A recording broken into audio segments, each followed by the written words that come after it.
The world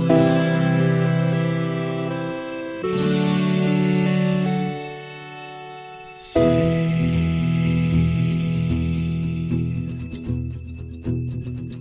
The living room's dark, save for light being cast from the big TV screen and the imminent sunrise that's teasing the once starry sky with whispers of morning.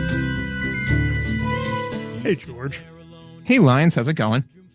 I have faced down my demon. Yeah.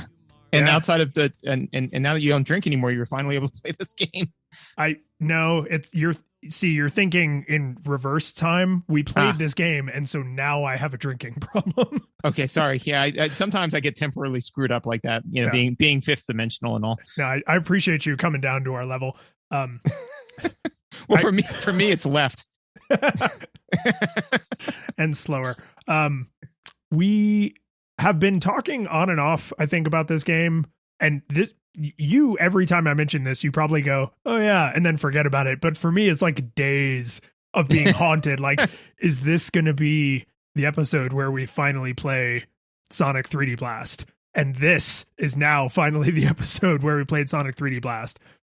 Well, and to kind of drive home how much I nothinged this game was that every time you said we should play Sonic 3D Blast, and I went like, maybe. I was buying time to a degree because my brain was saying we've already played Sonic Spinball. Because when you'd say Sonic 3D Blast, that would be the game that would come into my head, and I'd be like, no, we played that one. I'd be like, oh no, wait, that was Sonic Spinball. We haven't played 3D Blast. That's right. But by then the conversation had ended, and we just moved on to the next thing. Yeah, and I think this is one of those Sonic games that this was not made by the main Sonic team, right? So this falls into, I'm not sure I played that one territory, even for Sonic fans, right? Like, everybody played 1, 2, and 3 if you like Sonic, right? If you do enjoy 3D Sonic for some reason, you may have played, a bunch of the later ones like Sonic Adventure or Generations or whatever, but this is considered a mainline game, and yet it is totally different, right? It's made by a different company and everything. I mean, it's licensed. It's not like it's not a knockoff, but kind of feels like it. Yeah, it's weirdly singular. It'd make a great horror film because it's almost uncanny, where it's like you're like, oh, did you play a Sonic game? You'd think so, but but we'll get into that. So real quick, November 1996, this game originally came out. This was the last Sonic game for the Sega Genesis, and I actually didn't know this until I was looking up artwork for this game. This was also ported to the Saturn. So the graphics on the Saturn are different. They're better. Like they are better, no question, but like they're better in a way that almost changes the art direction. Like it's a little disingenuous to directly compare them because like the Zelda franchise very regularly in the modern era is like, oh, we released it on this console, but we took so long that there's a new console, and so it's on the GameCube and the Wii, or it's on the Wii U and the Switch, and usually it's like, oh yeah, it looks better, but it's basically the same game, right? Not true for Sonic 3D Blast. Like on the Sega Saturn, it is virtually unrecognizable, not because they did different things with the camera or the gameplay or anything, but just holy moly. Anyway, 96 is really late for Genesis games, right? So they were pushing it. Here is my summary of this game. Sonic 3D Blast is a platformer in which the player must save the magical flickies captured by the evil Robotnik. This was the first 3D Sonic game, the last Sonic game on the Genesis, and a flicky in the coal mine for the future of the Sonic franchise. Damn. Did you pull that summary from somewhere? No, I made that up. You made that up? Yeah. Awesome. Nicely done. Nicely done. You're not wrong. It's yeah. So let me tell you my nostalgia experience for this. I think I may have actually shared this story, so I'll do the condensed version. But the reason I've been wanting to replay this game for nostalgia goggles is because this game was my birthday present when I was a kid. I wanted this Aw. game. It had Who just didn't like you? yeah, well, so this is the thing, right? Is the problem is my mother loves me very much, and this game had come out the previous November. So my birthday's in springtime. So for my birthday the following year, I was, like we were a family of modest means. And so she took me to Walmart to pick out a video game that was going to be my one birthday present. So I said, I want this Sonic game because it's a Sonic game I don't have. And I love Sonic games. So we bought it. I went home and this is how I remember it happening. I sat down, I put the game in, I played it. I died 0 times. I got all the Chaos Emeralds on the first try, and I finished the game in like 3 hours. And I literally remember going to my mother crying because I was like, I wasted my birthday present on this. And like, it's a video game. You can't return it to the store. It has been opened. Right. Right. So that was like, there's probably some weird memory chicanery and hyperbole in there that I've now just accepted as fact. But like, that is my memory for this game, is that it has haunted me my entire adult life. So that's why I was like, could it possibly be as bad in reality as it was in my memory? I must go find out. Now we have. Yes.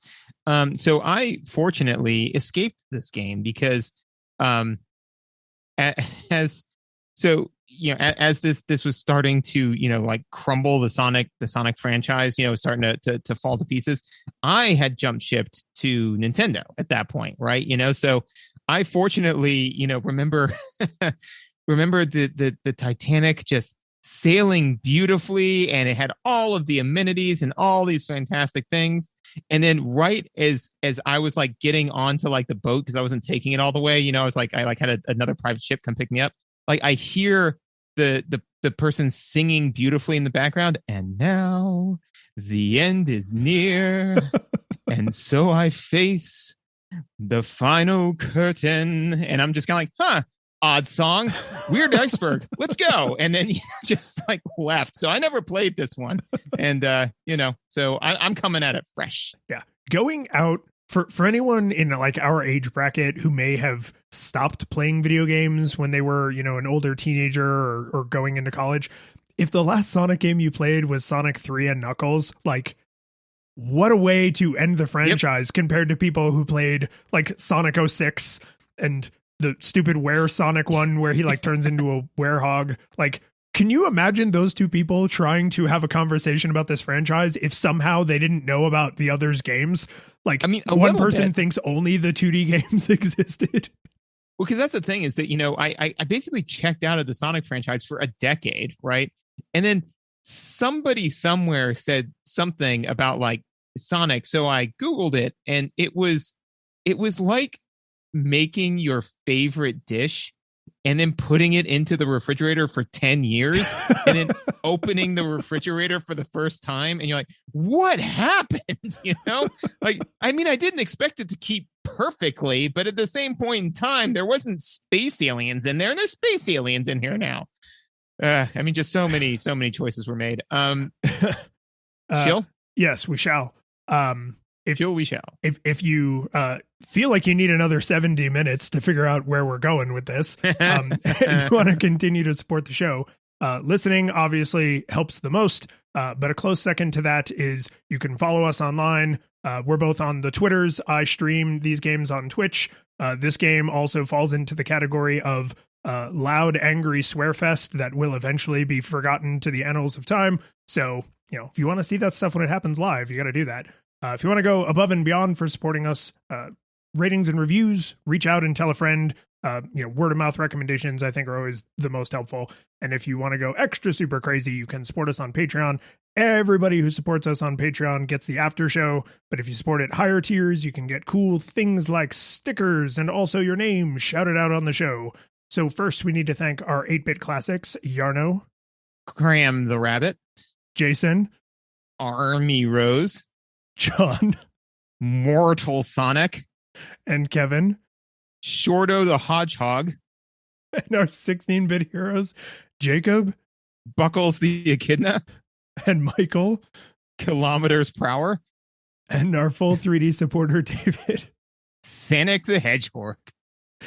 You know, what's sad is, like, I know those were all wrong, but I'm not positive.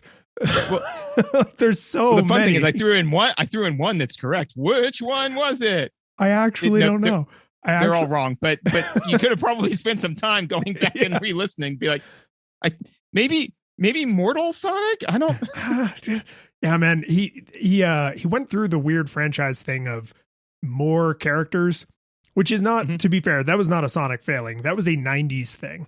In the 90s, they piled on to just wanted franchising opportunities. I don't know what it was. Just more characters, more and more characters in there. Everything had to be Looney Tunes. Like Roy in The Simpsons. Yes, right. I mean, it is an old. I guess it actually goes way back to even like the Flintstones and stuff, right? They're like, oh, we're gonna add in Bam Bam, we're gonna add in Scrappy Doo, like, but it's that like times 1,000. Yeah. Oh God. Anyway, let's talk about the audio visuals for this thing.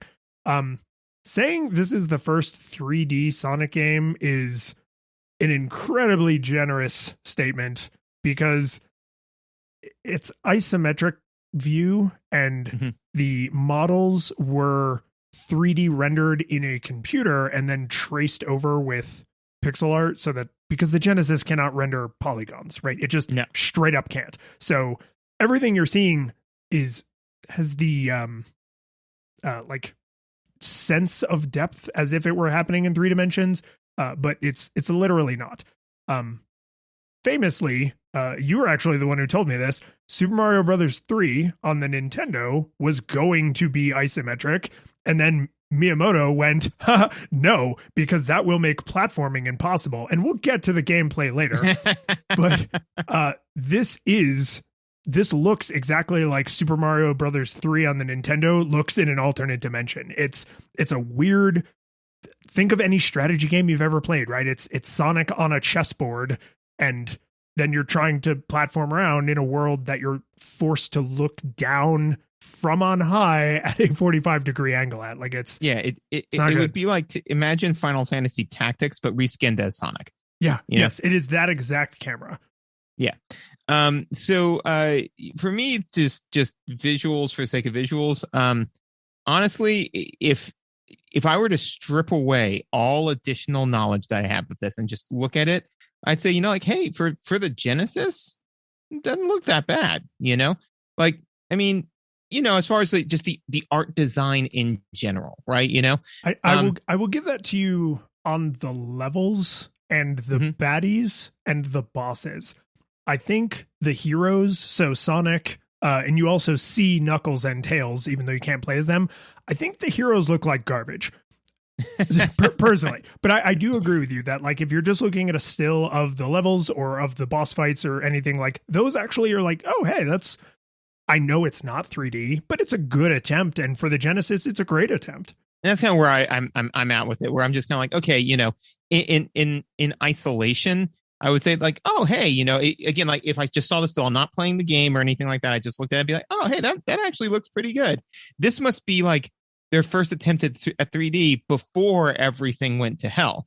And then if I played it, I might rethink that. That being said, I will say that the visuals make the game as a whole feel very claustrophobic, right? Because there's walls everywhere, because it looks like Final Fantasy Tactics, right? You're basically staring at the ground all the time. Right, you're staring at the ground all the time. And so, the level becomes then weirdly finite, because what they didn't do was they didn't make it and I guess this traces in the level design, but instead of making it one long linear place with like several branching pathways that you can take, it's exploring in this 3D world. So they can't, flesh everything out. So that it's very little depth and then a whole lot of breadth, right? So I say that to say that, it just feels like that you're running into walls all the time, because there's no place where you can really get going. And I think that is in part because in normal Sonic, you have the screen, but because you're moving linearly, you assume that the universe continues infinitely, right? Your brain just just writes that into your head, right? That's emphatically not the case. There are walls left, right, and in between to keep you from just careening into the void, right? But because they did that, I'm like, oh my god, this level's like 5 meters across. Well, and I think that's an interesting visual issue with this game specifically, but this kind of game even more broadly, because we will talk about like how the camera and the isometric impacts the gameplay. But what I think is interesting about how badly it impacts the gameplay is I believe that just from the visuals, you would actually notice that problem without being the one playing, right? Mm-hmm. If you were sitting next to me on the couch and I had the controller, it is not hard to imagine you being like, God, everything is so like, how do you know where to go? How do you know what you're doing, right? Because even if I look like I'm moving seamlessly through the world, which is unlikely you would ever see a player doing that, but you would still feel that sense of like kind of disorientation just from the visuals alone. And then a weird coincidence, I guess, is when I was bringing up screenshots of this ahead of recording, I happened to find a website where someone did like full, like where you can see the entire map. So it's like a super zoomed out, and they do this for lots of old video games because they just go in and pull the art assets out. And these levels zoomed all the way out look awesome.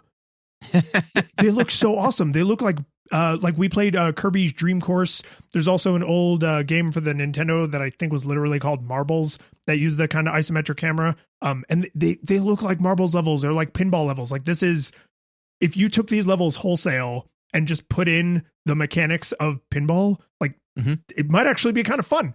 But I think because I had that same claustrophobic feeling that you're describing, and I was kind of like, oh, well, maybe is it kind of the camera, or is it just like, because maybe Sonic's, the sprite is a little bit too big. And then I had the realization you're describing when I saw these visuals. I was just like, oh no, it's because you can never see beyond the ground. Like you're just always staring at a solid impenetrable surface. It's either a wall, in the 45 in the northwest and northeast of the camera, or it's the ground. Like you just walls everywhere.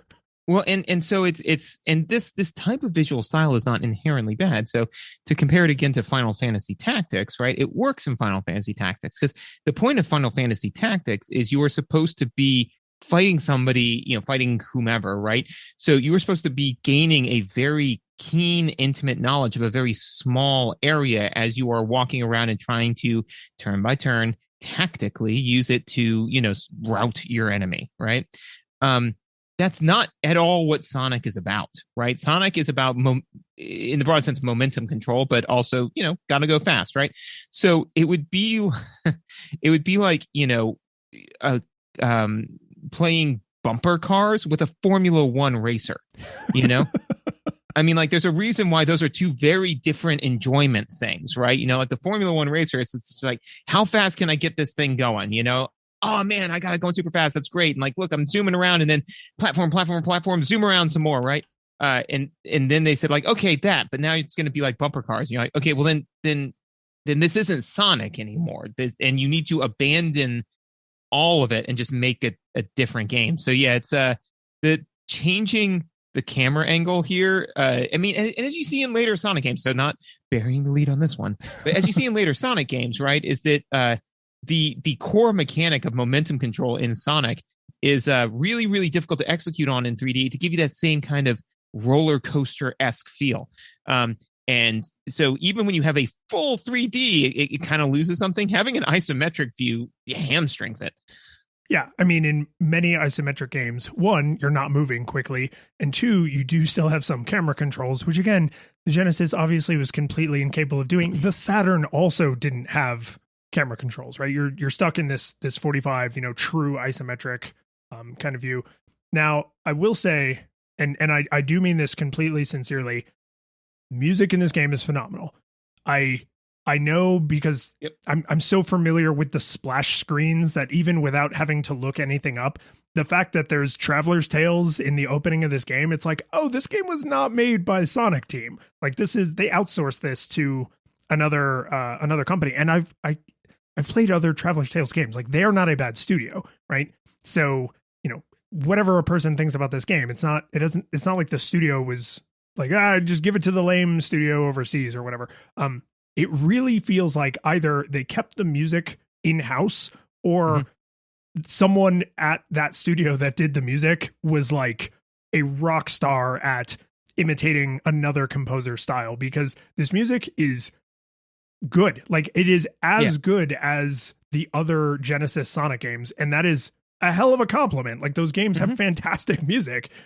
Yeah, no, I agree completely. My note for music is the music reminds me of another game I wish I was playing. Yeah. So, and we kind of mentioned this.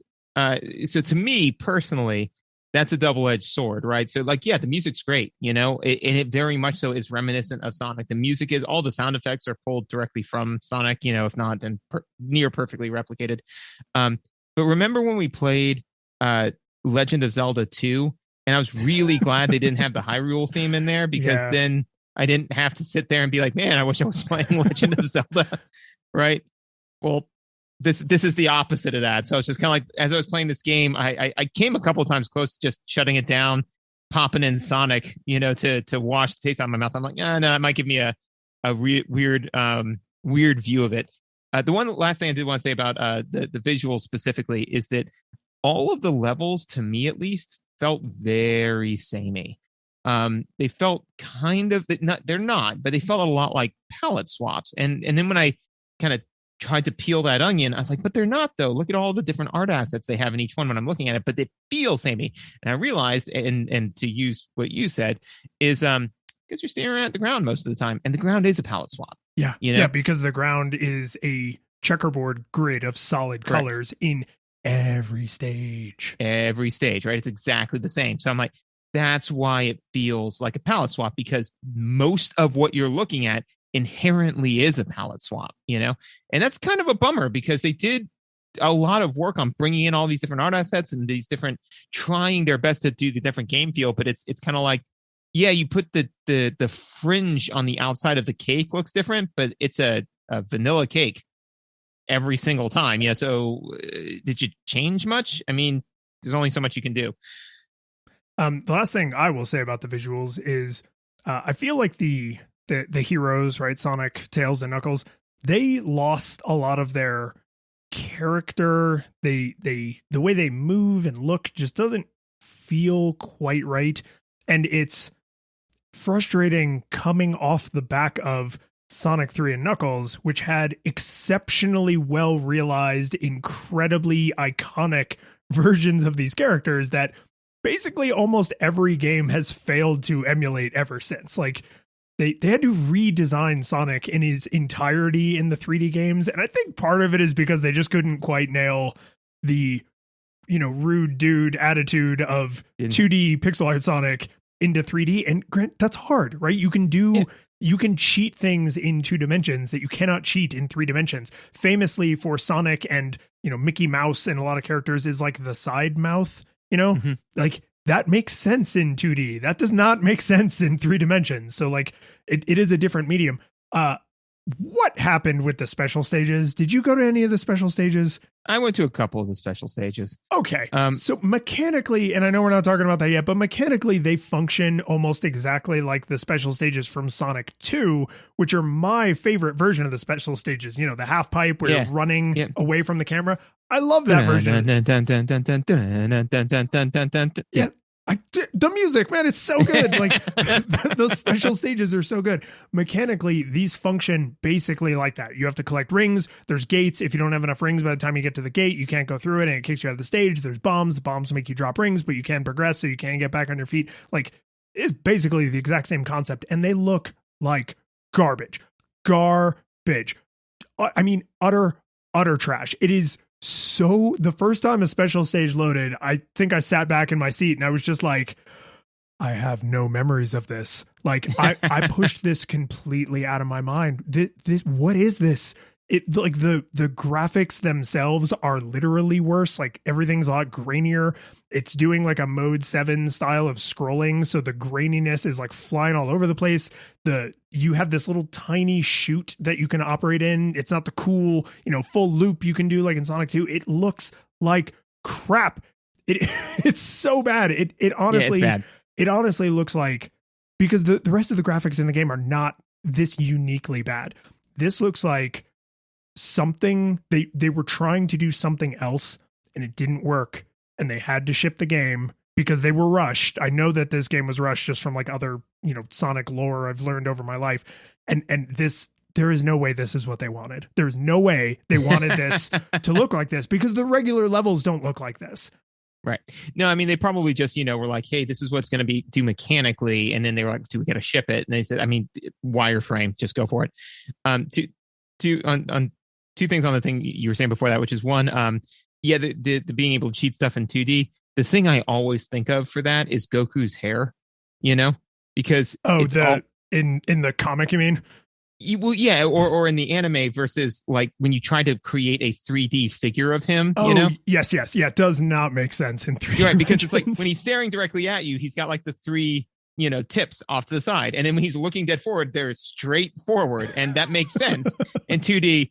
And then occasionally, like, they'll pan around him and then they'll be like, switch to the side, and you can just cheat that, right? But then, when you're like, I remember the first time I saw a 3D figure of him, I'm like, I mean, I guess that's what it'd have to look like, right?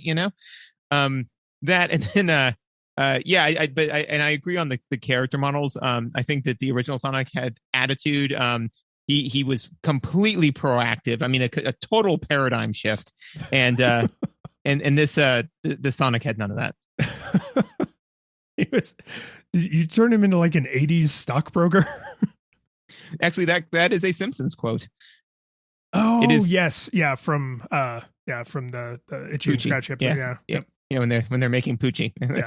Paradigm shift, proactive. Aren't these just words that stupid people use to sound smart?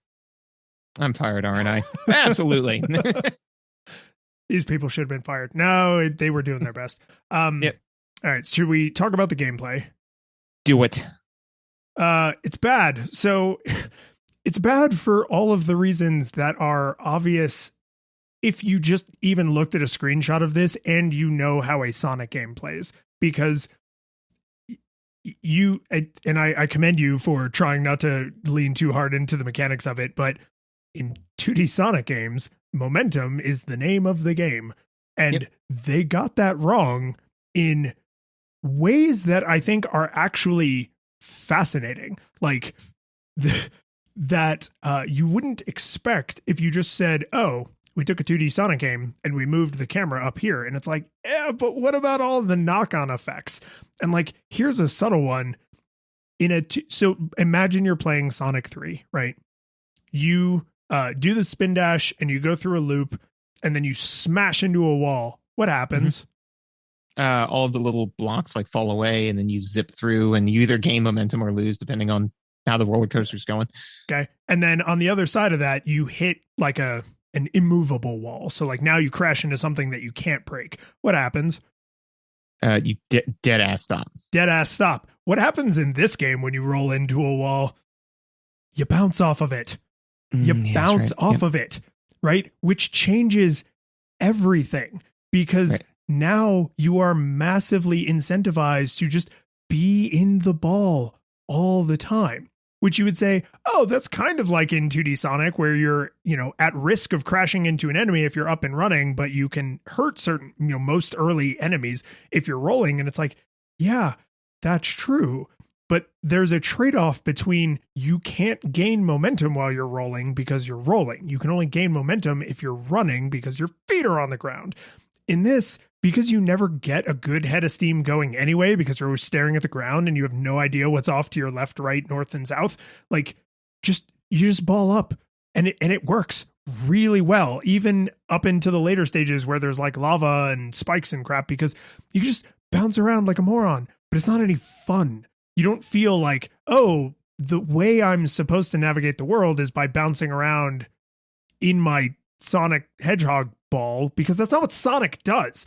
Like maybe there is a kind of game where you're Sonic Spinball. Yeah, Pinball Man, right? And it's like you just stay in the ball all the time. But this ain't that. Like I want to be up on my feet, like navigating, right? When you're in the ball, you're kind of at the whims of the level. Well, and so I think that you kind of hit on one of the things I wanted to discuss, which is that this game, talking about the tension and release cycle, right? So basically, most media, right, has this, right? I'm most familiar of it with in horror games, right? So the idea, or horror movies, right? So the idea is that like there's like they build tension, and then a thing happens, right? And it's like, oh my gosh, and then they'll back off of you for a little bit, and then they slowly build tension, and so you've got to have that release, right? Sonic games do that too, right? So the idea is that well, roller coasters do that, right? You build. Oh my gosh, whoa! Build. So Sonic games do that, right? Because when you're typically doing the super fast movement, you're normally in your ball because the game is taking the momentum for you, right? You're sliding down the roller coaster, right? So you're kind of invincible, not perfectly, but pretty much, right? It's like, whee! And then you do some platforming and you work on gaining some momentum and some momentum and some momentum, and then whee, right? This game doesn't do any of that, right? It's all tension all of the time, right? And that's completely antithetical to what Sonic games are. If you're going to go with pure controlling momentum is the name of the game, right? Now, Mario games don't do that because the name of the game is just it's game as obstacle course, right? So the point of Mario isn't to gotta go fast. It's to deftly control your limited control over the next highest axis. So in this case, the y-axis for 2D games, or the z-axis in 3D games, right? How well can you control that your control of that third axis, right? This game tries to kind of split the difference, and it fails. Because you kind of need to do one or the other. You can't do both. Well, and it's the loop, I think, is such a great isolated example, because you might not be able to tell this if you were just watching someone play the game. But even if you have never played a Sonic game, if you can picture one, there's a good chance you're picturing the loop, right? Because that's what a brilliant way, going all the way back to, Green Hill Zone and Sonic 1, what a great way to communicate to the player how fast Sonic is supposed to be moving, right?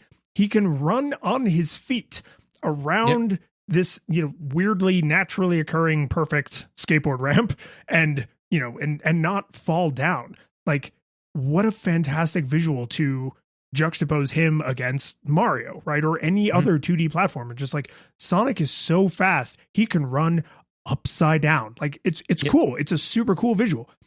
This game only has, I think there's maybe half a dozen in the entire game of the loop.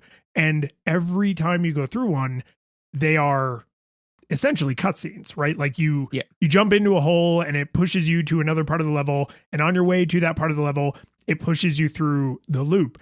And regular good Sonic games have some loops that you're just forced through automatically. And it's basically going to happen to you whether you want it or not, but not always, right? And so thinking back to like how it feels to play a 2D Sonic game is when you're going through the loop, even though the computer's pushing you through it, you're holding right on the controller, aren't you? Because what if the computer's not pushing you through it, right? There's like that sense of tension of like, I don't want to lose my momentum. I don't want to, not make it around the loop. I don't want to fall from the top and look like a moron. Like there's just that, even though like, Jesus has the wheel, like you keep your hands on the wheel just in case, right? And the loops in this game are not fun. Like I literally, one of my bullets in my notes is, how did you make loops unfun? Like the most Sonic-y, like if you were going to take a single part of a Sonic level and isolate it in a way that someone would look at it and say, oh, that's from a Sonic game. You could do it as a silhouette.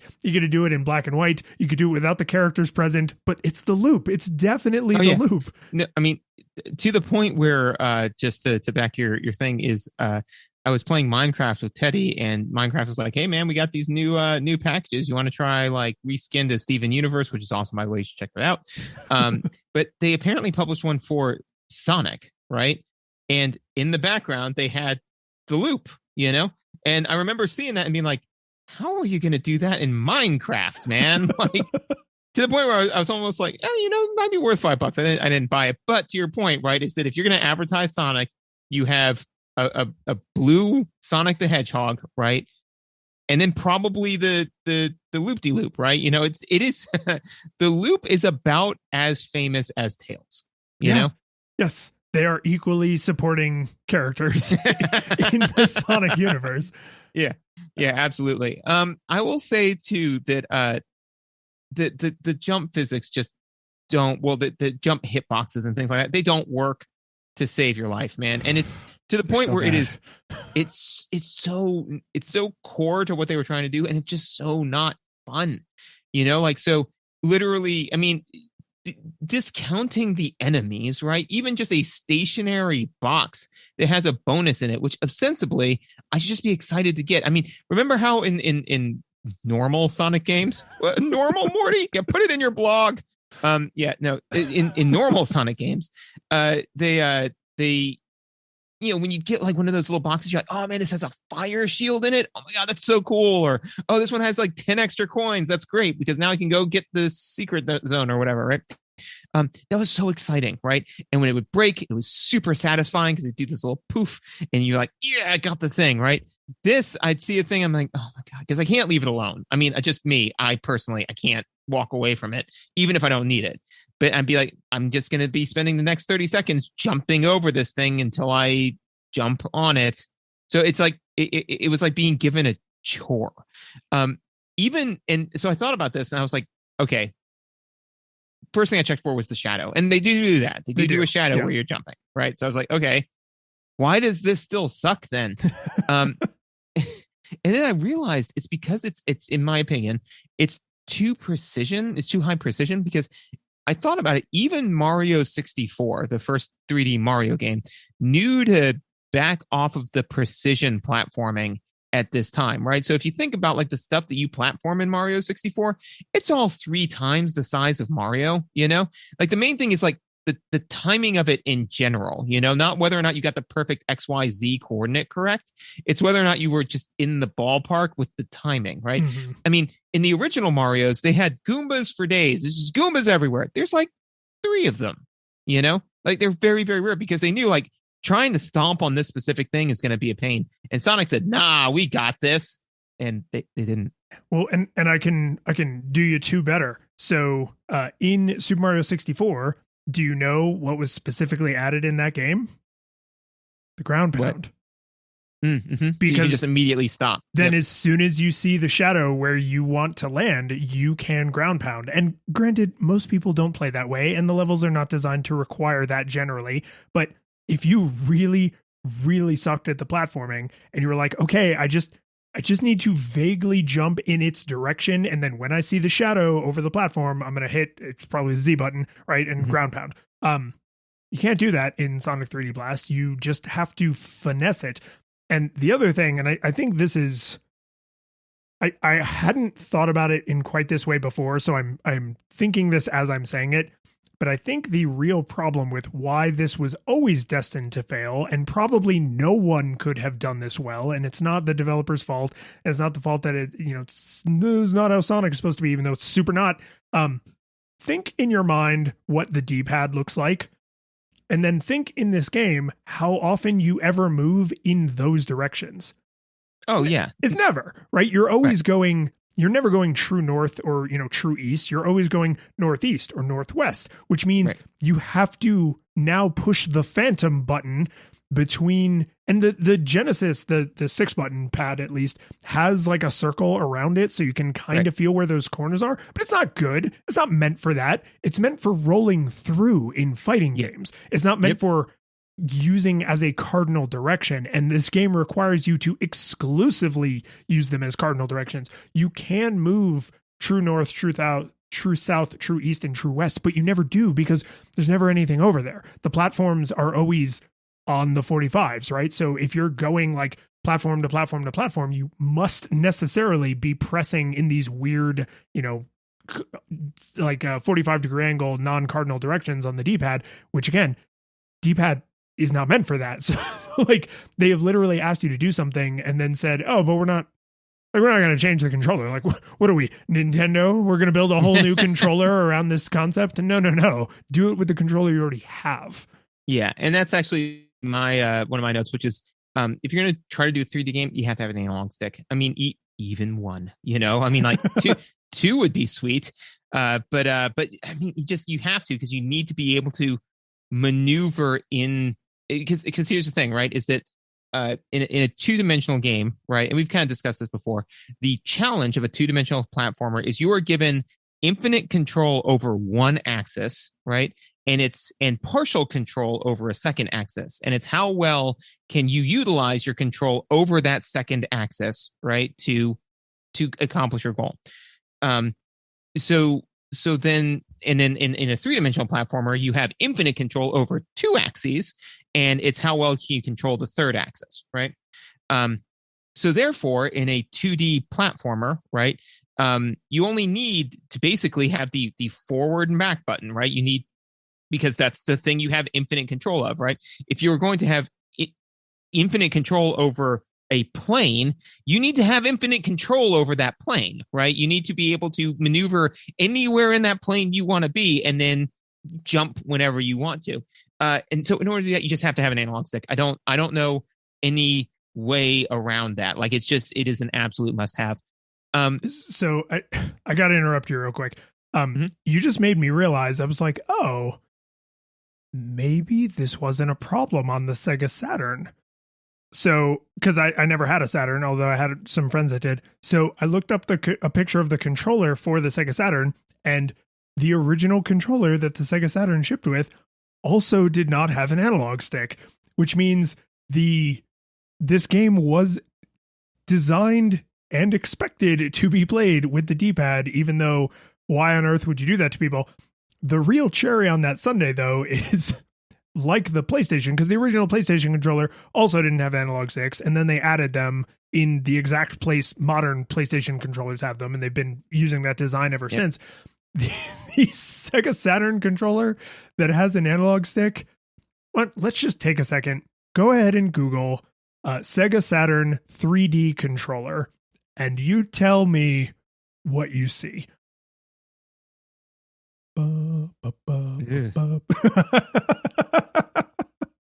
Why?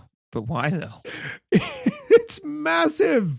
It's absolutely massive. It's the size of a CD circle. Yes, it is a perfect circle with little knobbly handles sticking off the bottom. It's supposed to be a Saturn. Saturn, yes, yeah.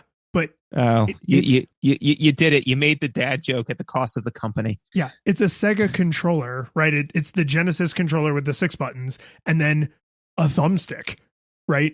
Granted, where they place the thumbstick, I think, is actually better than where the Nintendo 64 controller placed it. But this controller looks like a joke. Like, it looks like they haven't finished rendering the CAD file. Yeah. No, like it's interesting because when you said the original one didn't have an analog stick, I was like, it did. I was thinking of the Dreamcast. Yeah. Because that's what I was picturing when I was picturing the Sega Saturn. Yeah, Sega, when they were falling off their ability to compete with Nintendo, they threw hardware into the market like they had already made it 10 years ago, and they owed the mob money. Like, they came out there because there's the Sega Genesis, right? Sega Genesis had some great games. And then there's the Sega CD, which was an add-on for the Sega Genesis. There was the Sega 32X, which was also an add-on for the Sega Genesis. And then there was the Sega Saturn. And then like 20 minutes later, there was the Sega Dreamcast, which also only lasted for about 20 minutes. Like, and all that was in a span of like 3 years. Mm-hmm. Yeah. No, so I think that this is slightly tangential, but it's in my opinion, Sega is kind of like an exemplar of somebody who, of like a company that doesn't really take the time to really understand the depth of like what it is they do and their market, and Nintendo did. So Nintendo was like, all right, you know what, we know what we do, we know who we are, we're going to continue to do this, and we're just going to slowly, like let's be careful, let's do this correct, and we're just gonna muscle through, and Sega said, "No, man, we've got attitude, we got this. Look at this, we got Sonic, we got this whole game system. Yeah, let's do that." And it's like, yeah, and then they just exploded, and everybody was like, "Oh man, should we wait? Is Nintendo doing this right? Like maybe we should." Maybe we should be doing what Sega's doing. And then they say like, all right, guys, sales are starting to drop. What do we do? And it's like, 3D. Everybody likes 3D. Let's do 3D. And it's like, okay, sure. And then it just failed. Like, well, I mean, the reason why is the system. Let's get a new system out there. It's like, okay. And then that system was not well thought out. And so it's just kind of like it was just throwing solutions without ever understanding the problem, and then this is what you get. Yeah. So I happen to know a little bit about this because I read a book years ago about like the console wars. Better have been years ago. Otherwise, it would have been research. It was well, and it's about the companies in the macro, kind of exactly what you're talking about. So depending on how we're feeling, I might share some of this with you in the after show because I think it's actually super fascinating and deeply sad for the people who worked at the company and really believed in video games as a market and in the characters and the IP and stuff that they owned. It's a little outside the scope of just this one particular catastrophic failure on the company's part. So we got to focus on why Sonic 3D Blast is terrible. There are a few things that they changed up in the gameplay kind of traditional Sonic design that I think are actually not terrible. Like, I don't like the way they changed how Sonic moves. I don't like the way they changed how he looks. There's a lot of things. Everything with the isometric camera I think is terrible. One decision they made that I actually am like 100% on board with, the bosses are their own stage. Yes, I like that. Sweet. Yeah, I really like games where it's like there's the action part and then here's the action part and then the boss, right? Because every Mega Man game we've played, we've talked about this where it's like, you get to the boss and then you die. And in some Mega Man games, I think in all Mega Man games, if you die in the boss, you get kicked back to the boss hallway. But if you're right outside the boss hallway, you get kicked all the way back to the middle of the stage, right? And they change that in later games, but like, just don't do, because now if I die 4 times, now I have to replay the whole level. Will anything in that level teach me how to beat the boss? And the answer is almost universally no, right? Mario is big on that. Mega Man, most other games, not quite as much, right? And Sonic, not really at all. Like the bosses are thematically related to the stage you're in, but there's nothing in the stage that teaches you how to fight the boss.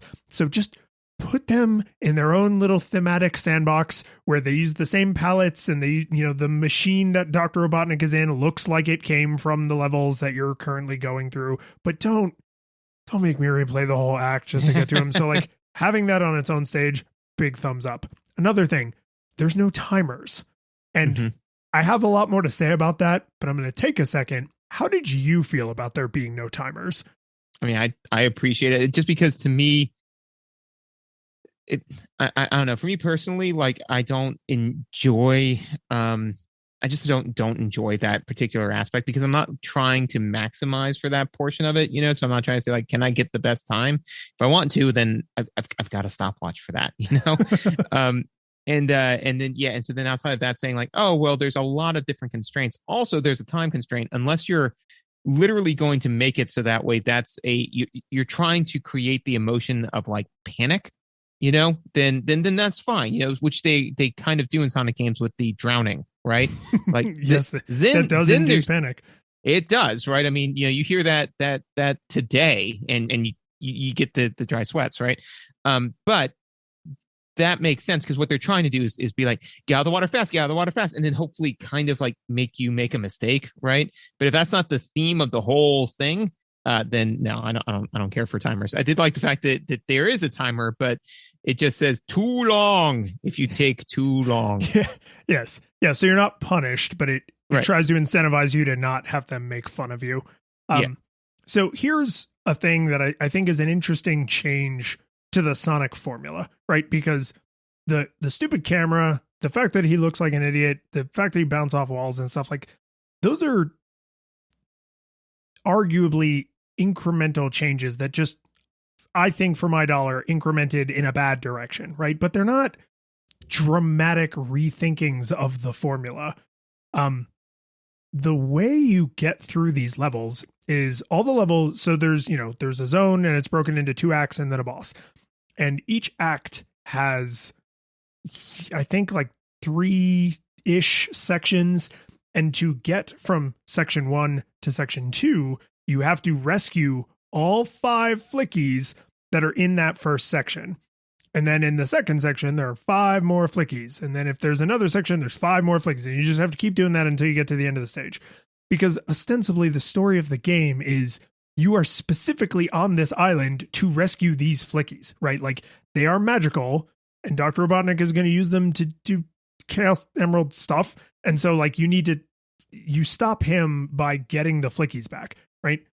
Which is a huge difference. Like, that doesn't, you're like, well, every goddamn Sonic game is about saving stupid animals that are trapped inside robots. The difference in this game is it makes combat required. You must defeat every single enemy. And I mean that. There is exactly 1 robot for every flicky you have to rescue, which means no longer can you say, oh, I deftly jumped over that, or I went speeding underneath that stupid, bumblebee enemy or whatever. You have to stop what you're doing and engage with every enemy, which throws all the other things we've talked about into even sharper relief. Are you trying to platform and jump on top of those enemies? Well, that sucks and it's not any fun. Are you trying to run into them? Well, you can't. You have to roll into them. So make sure you're rolling if you're going to attack them that way. And you can't really see them if they're off screen because they're standing at the goddamn ground all the time. So thank God they don't move very fast. But like, forcing combat is a huge change. And to their credit, because the levels are non-linear and you essentially now are forced into exploration mode, they took the timer away.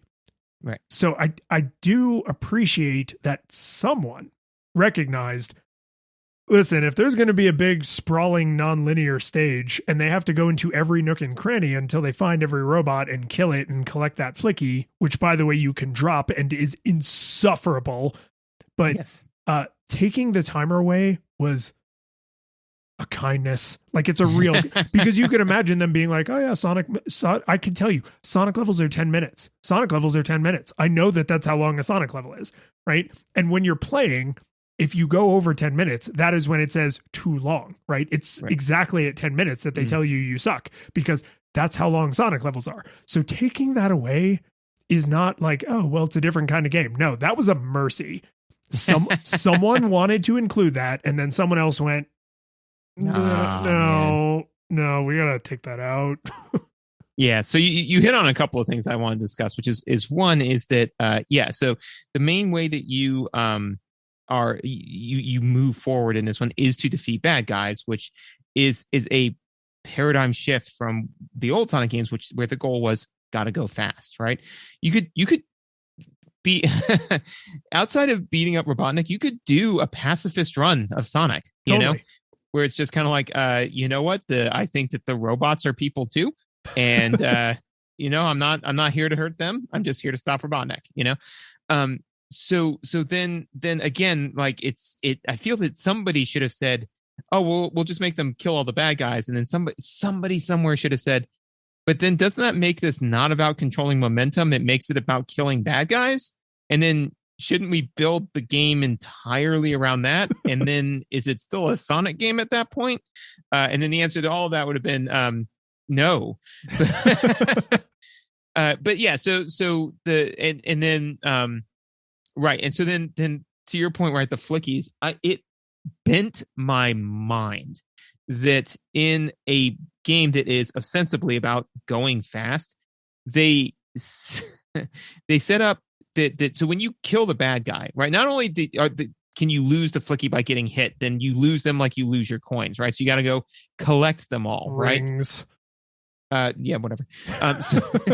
This game doesn't deserve accurate terminology. Just bleep me from before. We'll pretend I was swearing. There you go. So not only does the game not do that, but can you lose them like you would lose rings? But you don't even automatically pick up the flicky when you kill the bad guy. Nope. Right? You free it.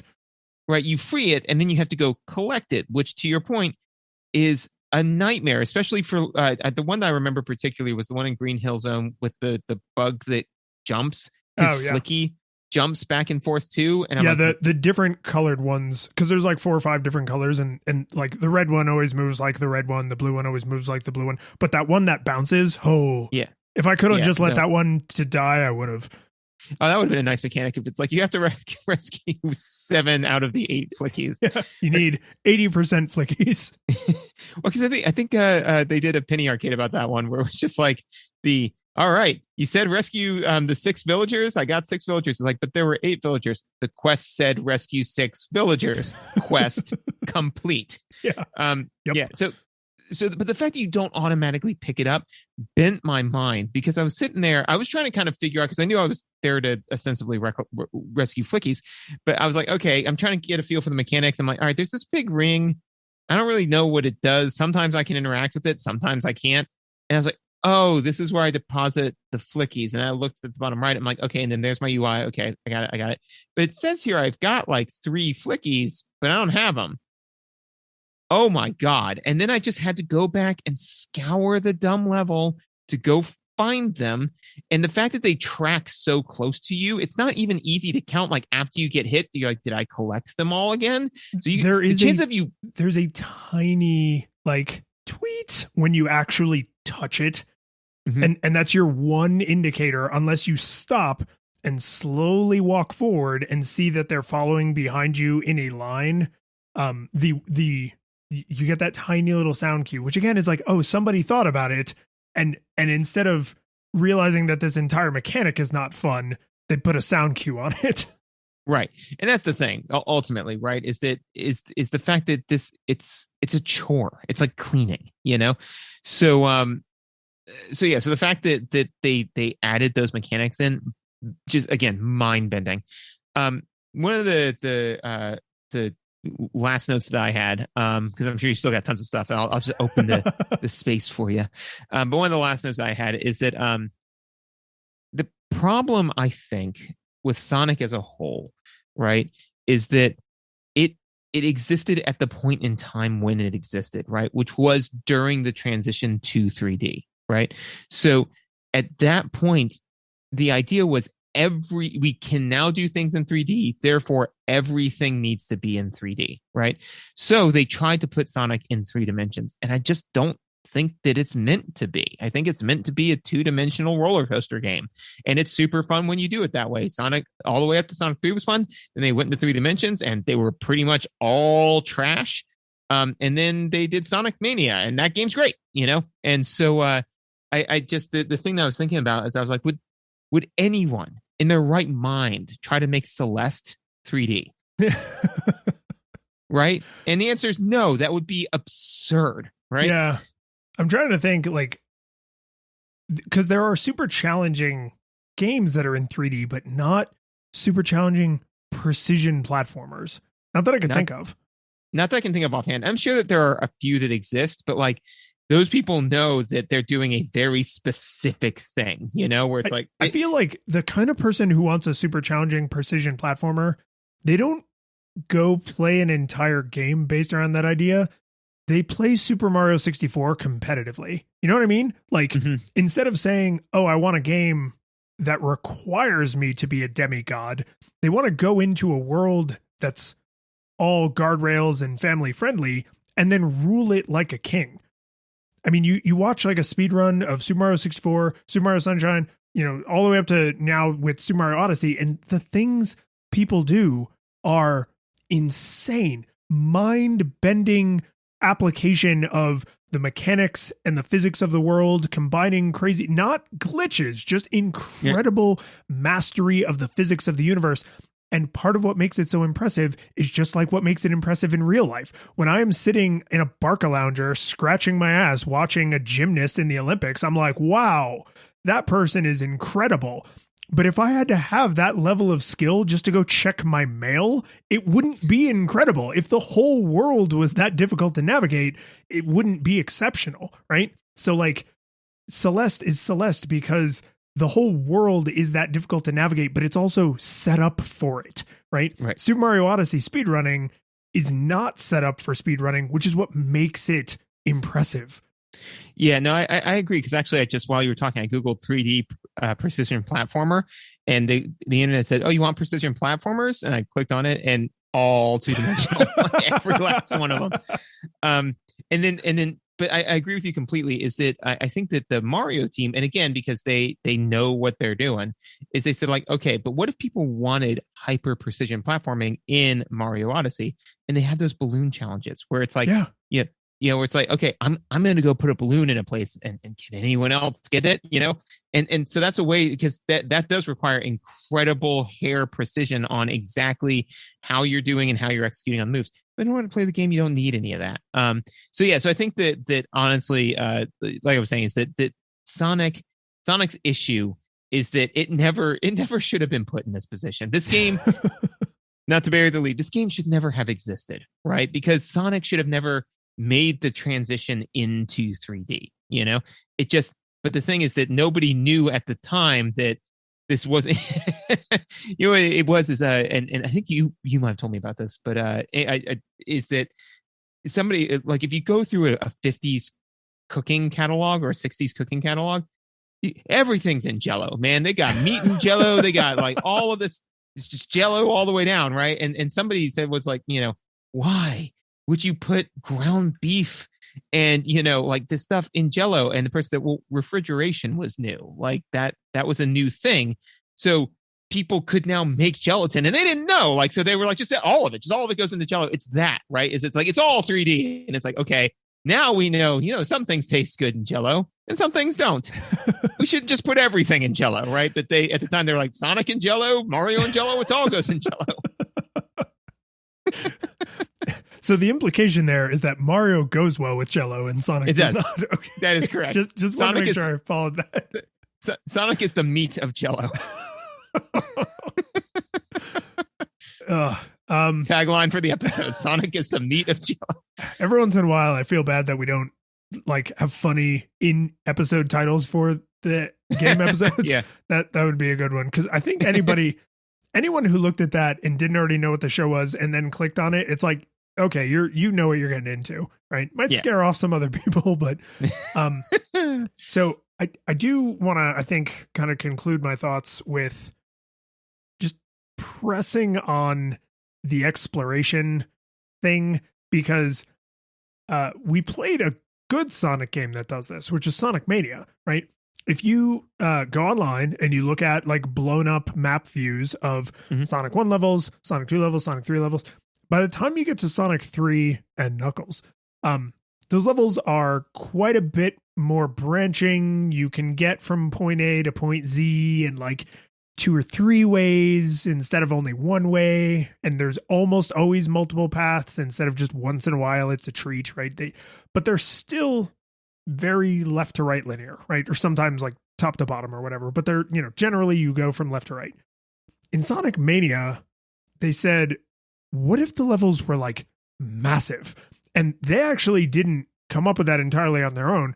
Sonic CD had levels like that. The levels in Sonic CD, which is a 2D Sonic game and is actually pretty good despite being made by a separate team, has very large levels that it kind of entices you, because what happens in a game where you're normally going 1,000 miles an hour is you will rocket past your one opportunity to have gone up instead of down.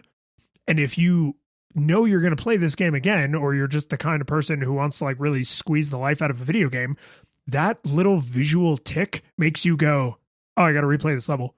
Yeah. Oh, I got to go back for that. Yep. Right. And that's super fun. This game thinks that it's doing that. Sonic 3D Blast thinks that it is giving you this big sprawling world and encouraging you to explore it. But the feeling that I actually got is the way people describe modern Final Fantasies, which is it's a hallway simulator. There is one true path between here and there, and then there's these tiny little dead ends that don't go anywhere, but there's a treasure chest down at the end of that dead end, or maybe there's a little bit of flavor text or something. So you're going to go, but the game is super linear, and that's fine. I'm not saying linear games are a bad thing, but I'm saying if your game is going to require exploration, you must make the exploration fun and interesting, because it is required and meaningful. Because I mean, and that's actually one of the things that when I'm for example, I mean, and I am by no means a game designer, right? But when I'm building a D&D adventure, if I'm like, oh, hey, like they can make this cool check, or there's a shopkeeper that, like has this fun backstory. I'm like, and then if they spend the time to get that backstory, what do they get from it? Like, so, do they get like a cool little item? It could just be a one-off thing, or like an extra little bit of gold, or just something, right? But if it's just like, oh, I got I went down this side thing and I got 10 extra rings, and it's like, okay, I will pile it onto the hundreds of extra rings, right? But for Sonic, the exploration, right, is generally you got to see a cool new thing. But when all you're seeing in the game is the floor, it doesn't matter, right? Like, hey, new floor tiles, I think. Woo! Yeah. Because at one point I broke into an area and I was like, oh, hey, I was clever because I recognized that there was like a crack in the wall, Zelda style. And I was like, oh, yeah, I'm going to go in there. I went in there and they were like, hey, here's like 10 more rings. I was like, okay. Yeah. So if I had the wherewithal to go and find this part of the clip from when I streamed this game, the level you're talking about is the one where there's like little marble. The wall looks kind of like it's made out of stone, right? Mm-hmm. And there's like the little relief, and it's like, oh, that little relief is very specific. I bet if I do the spin dash, I can crash through that little relief. And lo and behold, you can. And I think one of them is that's where the special stage is hidden in that level, which feels a little bit like a reward, right? Yeah. And sometimes that's not what you get. Sometimes you just get nonsense. But when it is like, oh, it's the special stage, or oh, it's a shortcut, or oh, there was a flicky back there, so I had to figure that out, then it at least feels meaningful. What totally sucked the air out of that for me is they then stamped that same little relief into places where it doesn't break through. Boo, which earns. Yeah, which turned it into rolling against the wall and bouncing off like an asshole simulator, and that's not fun. And I want to be clear, in case anybody out there is saying, oh, but in the 2 last dungeons in Link to the Past, there's a whole bunch of walls that look like you can bomb through them, but you can't. Right. And the game spent the entire game teaching you that this little crack looks like you can bomb through it. And then in the dungeon where there's cracks that you can't bomb through, they're everywhere. And it's supposed to be like that to mess with you. That is a very intentional choice after you've been playing the game for 12 hours to mess with you, to take something and turn it on its head. This, in the same level where they teach you that crashing through the wall is a thing you can do, they immediately undermine it. So it's like, I'm not going to roll against every single dark patch on the wall just to see if there's 10 rings behind it. I don't care that much. You know what it is? It's Doom. It's it is. It's looking for the block that will open the door. It is. Thank you. But it's harder to do. It is. It is exactly that. I have one last positive comment that I want to make sure I don't forget, because I do, again, legitimately mean like this was an across the board win. They mapped the spin dash to a button instead of to down and then a button. And future 2D Sonic games actually copied that. Instead of holding down and then pressing the jump button, you just have a dedicated spin dash button, which, granted, if you're used to playing normal good Sonic, it is a little hard to break that muscle memory, but I think it is the superior control scheme. Oh, it super is, but they did it because they had to. No, they absolutely did it because they had to. But it is a good enough improvement to the control scheme that later 2D Sonic games copied it. Right. I mean, and which is fair, but yeah, I mean, at first I was like, well, oh my God, how do I do a spin dash? I can't press down. I had the same existential crisis. What? And then I pressed the button. Okay. Oh, I was like, oh no, that is nice. But yeah, I guess I shouldn't look the gift horse in the mouth, but part of me is like, this horse isn't a gift. You were legally obligated to give it to me. Yeah. Yeah. It's, but credit where credit's due. Yeah. It's that's fine. I don't know if I would recognize it as a legitimately good idea without the fact that it's also present in like Sonic Mania. Right. But it is, and I trust those people. So. I feel like, a part of me almost wants to give the people in Sonic Mania more credit than the people who came up with it here, because here they had to do it. Then Sonic Mania later realized we don't have to do this, but we should do it. Yeah. So they had to do it. later Sonic games, they get more credit because they realize they should do it. Yeah, Sonic 3D Blast was like, look at this pretty yellow rock, and Sonic Mania was like, oh, gold. You can do all kinds of stuff with gold. Yeah, I'll take that off here. It's like when I play Civilization 6 and I'll take over another area. I'm like, oh, you didn't know that there was uranium around here because you don't know what the hell to do with this rock that makes you sick, but I do. Make people sick by exploding them. So how years ago we clashed rocks together to make fire? Yeah. Well, I clashed some rocks together too hard. Gotta learn to control it, Gohan. So what do you think, man? It's bad. And I mean, it was bad. Full nostalgia goggles, like no question. But one of the rare exceptions where I'm like, but even if you have nostalgia goggles, could you possibly find this mess enjoyable? Like, it's bad. And it's, I want to be very clear in case I haven't made this clear. I want to be as straightforward about this as I can be.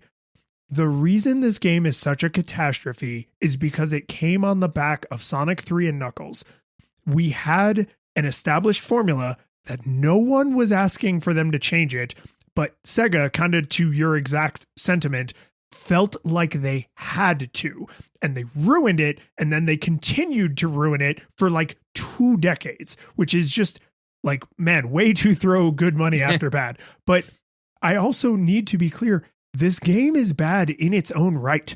If you stripped away the Sonic-ness and you put other sprites in there, the platforming would still suck. The controls would still feel sloppy. The level design would still feel vacant and yet claustrophobic, right? The core mechanic of find these things so you can go from here to there is not a bad mechanic, but the way it's executed is not very good. And again, I happen to know that this game was done by a separate team and it was rushed. And I'm sure this is not the thing that any of them wanted to produce other than the person who wrote the music who did an A+ job. Everybody else I'm sure is like, oh man, it's not that good, but it is a failure in its own right. And it is super duper a failure as a Sonic game. It's full nostalgia goggles, no question. The last thing is this game is so bad that the lead programmer was at a convention in like 2009, so decades later, and somebody was complaining about this game, and he basically said, yeah, and he personally released a ROM hack called Sonic 3D Blast The Director's Cut, which attempts to tighten up the controls, it polishes some of the graphics, and personally, I don't think it fixes a fundamentally broken game, but it shows that even the people who worked on it were like, this isn't quite right, but we just don't have the time and permission to either get it right, if it can be gotten right, or just scrap it entirely. So it's terrible. Don't play it. Don't even play the director's cut. Play the weird ROM hack that somebody else made that's a 2D version of this game, like reinterpreted into 2D using Sonic 3 assets. But it's, oh God, I remembered it as being a tragic failure. It is a tragic failure. Full nostalgia goggles required. Demon vanquished. This game sucks. So no nostalgia goggles. Loved it. Loved everything about Loved it. Would play it. Recommend it to everyone. No. No, full nostalgia goggles. To your point, or to kind of what we said is that, like Sonic went 3D, and I like how you kind of mentioned, and then they continued to do it 20 years. The immediate thing I thought of is it's Peter Griffin playing poker, where he's like, hit me, hit me, hit me, 21, hit me, 25, hit me. It's like, just stop. Like you had it. You had a winning hand. And then you did the bad thing, and then you continue to press down the bad thing. No, I mean, there's nothing. This game there's nothing redeemable about it. I mean, a lot of times, like the game's, you know what it is? It's chaotic evil. The game's chaotic evil. It doesn't follow its own rules. It's very, very poorly made, and it is not fun at all. A lot of times I'll be like, oh, well, maybe I would recommend this game I wouldn't recommend this game to anyone. There's just no reason to play it. It's not even a great exemplar of bad game design, because it doesn't do one thing particularly poorly, right? Like even Jekyll and Hyde is conveyance, right? You want to know bad conveyance, you play Jekyll and Hyde.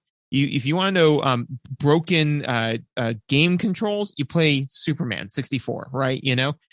Like there are reasons to play some of these bad games as an exemplar of like, hey, here's how you can take a cool concept and do it really poorly, so the opposite end of the spectrum. This game just does everything at like on a scale of -10 to 10. It just does everything at like a -4. Not the worst in the world, but it's not fun.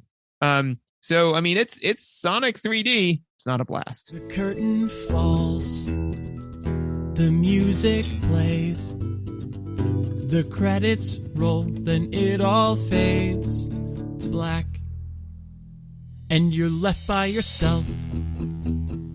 The fanfare is gone. There's no player 2 there by your side to share victories won.